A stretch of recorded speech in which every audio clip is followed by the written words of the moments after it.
What if I told you that a single telescope, sitting alone on a mountain in South America, just captured something so massive, so detailed, and so unexpected that scientists around the world stopped what they were doing and stared at their screens in complete silence?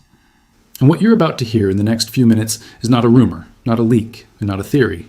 It is happening right now, and almost nobody outside the science community fully understands what it means yet.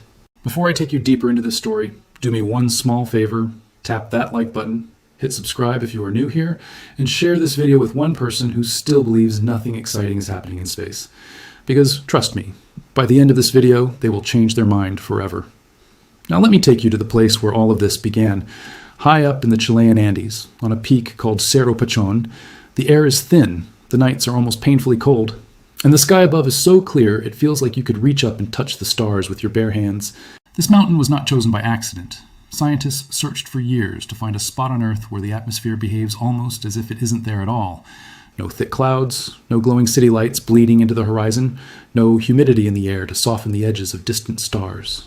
This place, more than almost any other on our planet, is a natural window into the universe, and sitting on top of that mountain, quietly humming through the night, is a machine that has just changed the game forever. Its name is the Vera C. Rubin Observatory.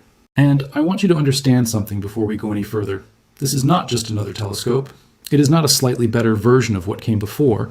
It is a leap, a jump so big that when astronomers describe it, they sometimes struggle to find the right words. Let me try to paint the picture for you.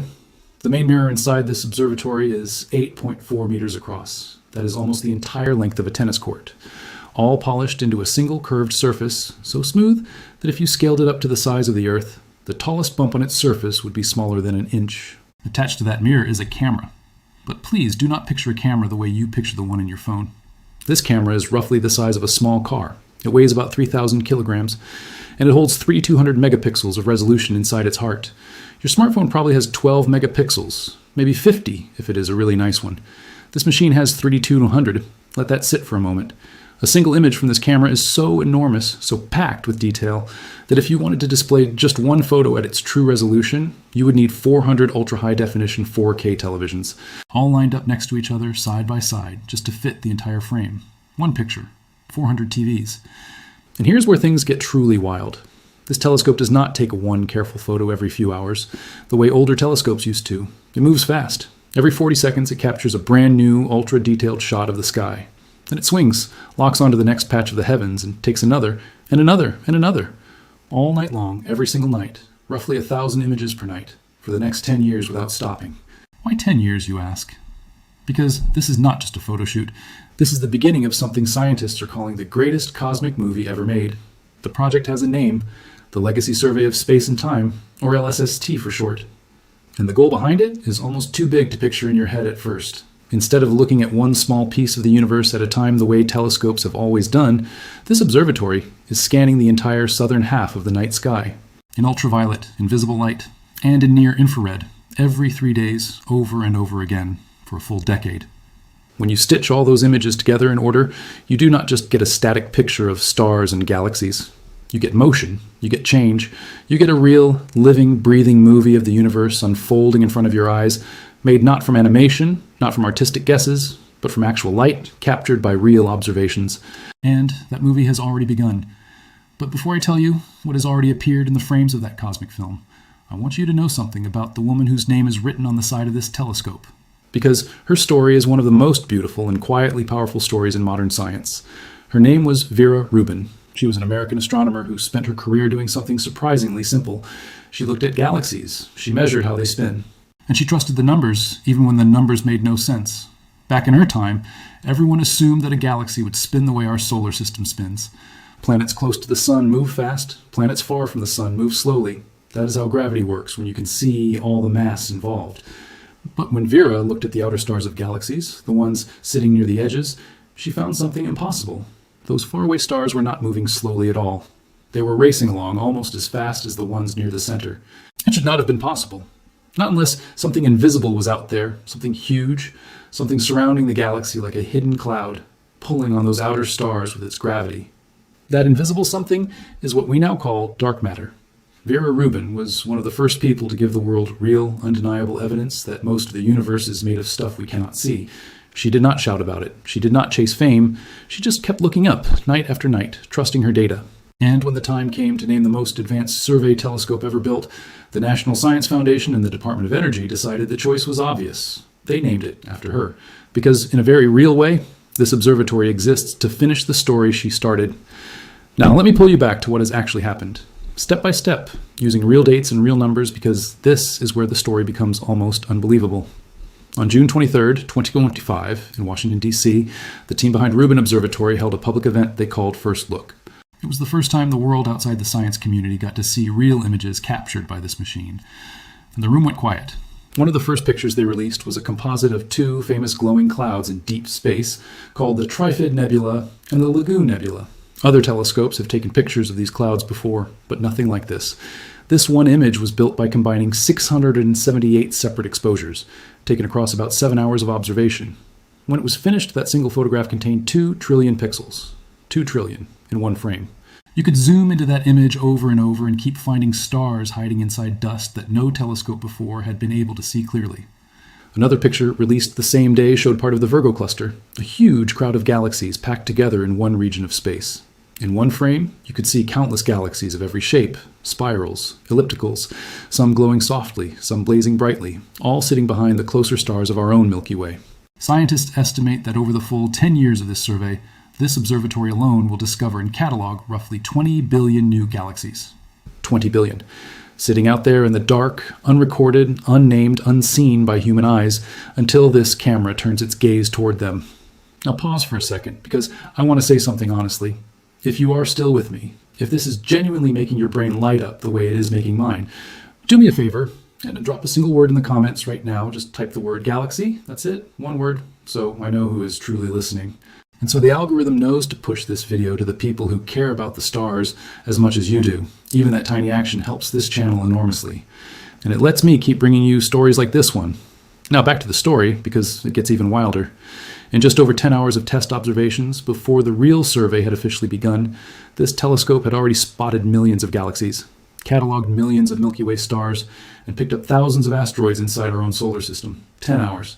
Most observatories in history spent decades building catalogs of that size. Rubin did it in less than half a day of testing. After that first public unveiling, the team did not stop to celebrate.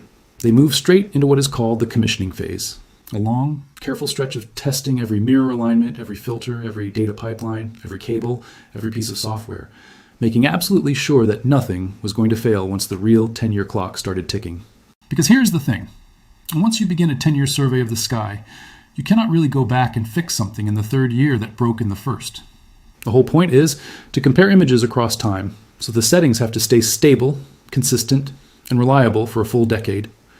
During this testing window, something happened that stunned even the scientists working on the project. In about a month and a half, using only this early test data, astronomers using Rubin Observatory discovered more than 11,000 brand new asteroids that had never been recorded by anyone in human history. 11,000 in 6 weeks. That single burst of discovery is one of the largest batches of new asteroid finds ever submitted at once to the International Astronomical Union's Minor Planet Center, the official worldwide body that tracks and catalogs every known small object in our solar system. Inside those 11,000 new discoveries, scientists identified 33 near-Earth objects. That is the name for asteroids whose orbits bring them relatively close to our planet. Now I want to be clear, none of these newly found objects pose any danger to Earth. Not one. But tracking near-Earth objects matters enormously because the more of them we know about, the safer we make our future. On top of that, this early data also revealed 380 new trans-Neptunian objects. Those are icy bodies far beyond Neptune, floating in the freezing outer edges of our solar system where sunlight takes hours just to arrive. 2 of those newly discovered icy bodies have such elongated, stretched-out orbits that they travel almost 1,000 times farther from the sun than Earth does at their farthest point. And that fact alone has some scientists whispering about something remarkable. Because for years, there has been a quiet theory floating around the astronomy world. That a hidden 9th planet, sometimes called Planet 9, might be lurking out there, far beyond Neptune, 5 to 10 times more massive than Earth, silently tugging on the paths of distant icy objects. Rubin Observatory might not be able to see Planet 9 directly, at least not right away. But every time it finds a new object with a strangely bent orbit, it gives scientists another clue, another data point, another whisper of evidence pointing toward or away from that mysterious world. And that same early batch of data also allowed scientists to refine and correct the paths of more than 80,000 asteroids that were already known, rocks we had spotted before, but whose orbits we had never fully calculated with precision. Rubin's frequent, repeated observations sharpened all of those numbers, making our entire map of the solar system sharper, cleaner, and more accurate than it has ever been in the history of human astronomy. Then, in January 2026, something happened that made the science community sit up straight. Using data from that first look period, scientists published the very first peer-reviewed scientific paper based on observations from the LSST camera itself. And inside that paper was a discovery no one saw coming. Hidden inside the data was the fastest spinning asteroid larger than 500 meters across that has ever been recorded, quietly tumbling through the main asteroid belt. Researchers said out loud that an object like this simply could not have been detected without the unique speed and sensitivity of Rubin's camera. It was, in a very literal sense, an object that had been hiding in plain sight for as long as humans had been looking up, and no one had ever noticed it before. Then, on February 24th, 2026, the true floodgates opened. On that single night, Rubin Observatory issued 800,000 alerts to astronomers around the globe. 800,000 events flagged in one night alone. New asteroids appearing, stars exploding into supernovae, distant supermassive black holes flaring as they devoured surrounding gas, variable stars pulsing and shifting in brightness.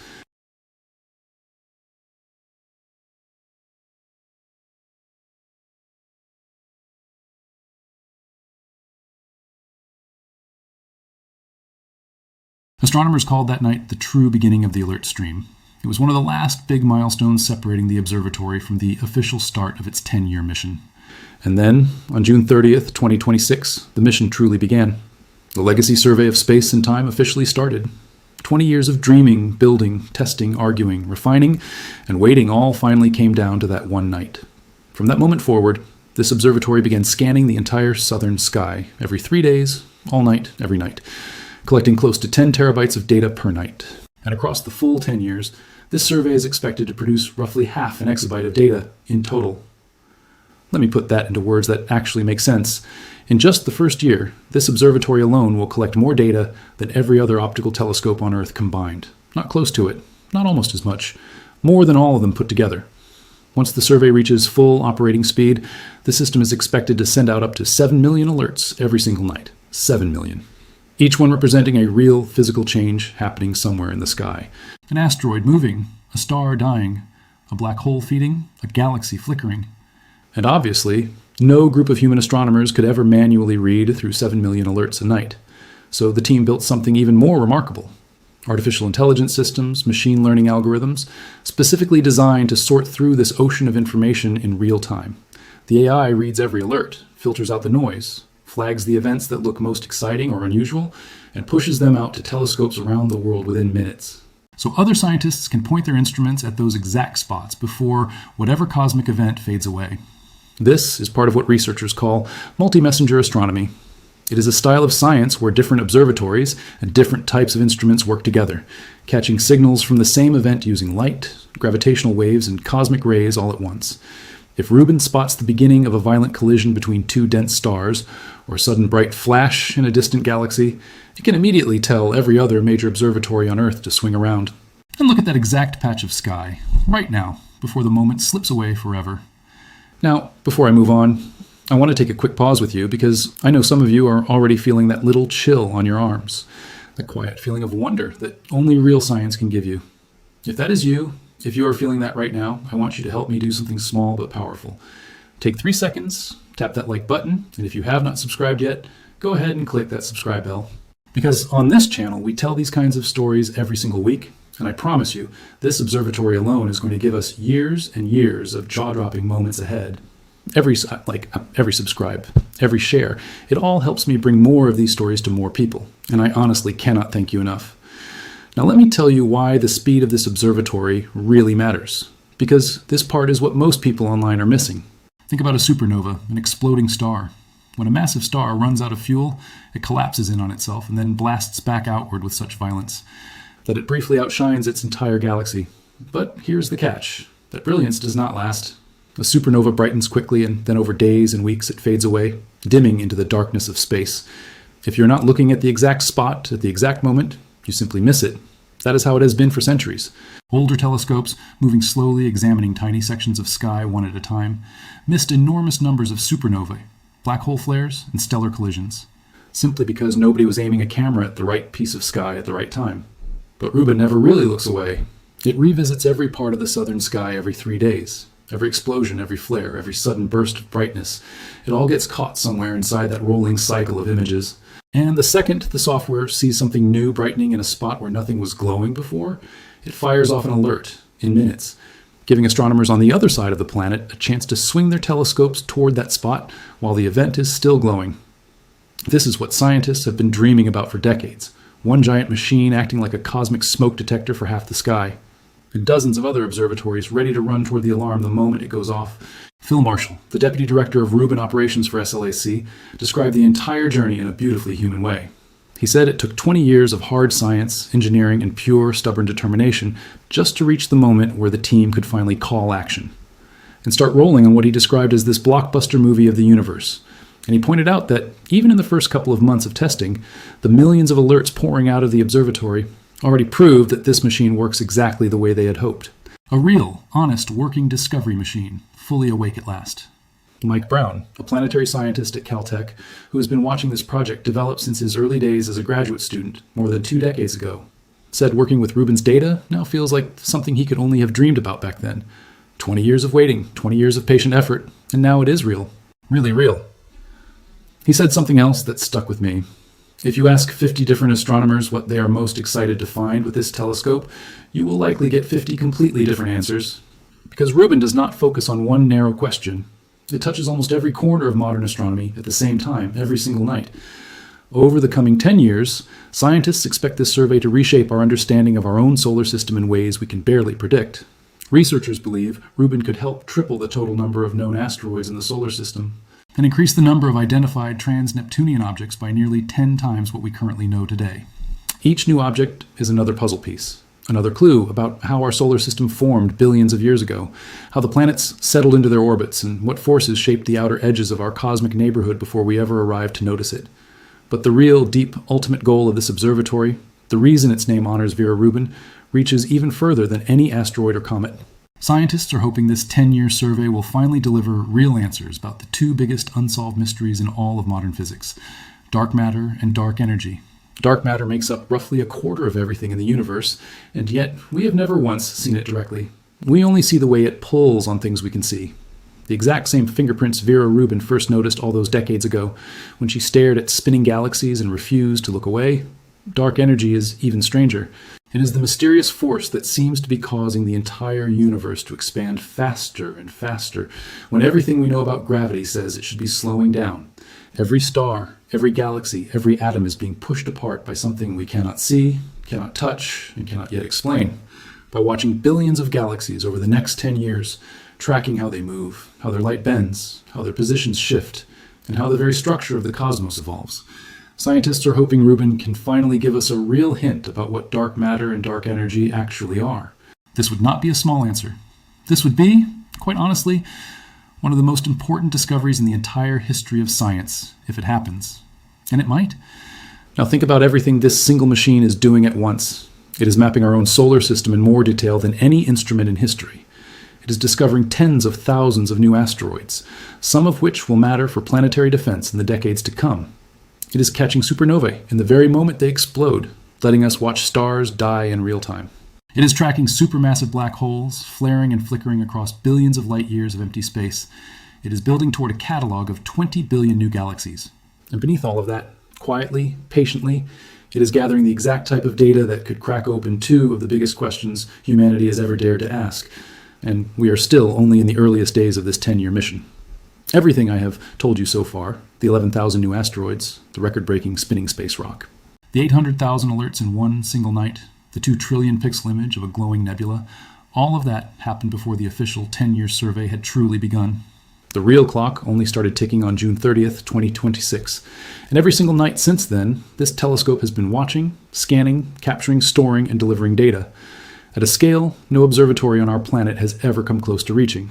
And here is what really gets me when I sit and think about it.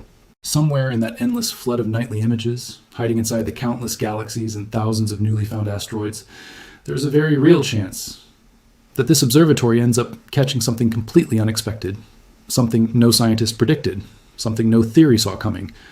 Not because anyone planned for it, but simply because this machine is watching the sky more closely, more often, and in more detail than any instrument in history.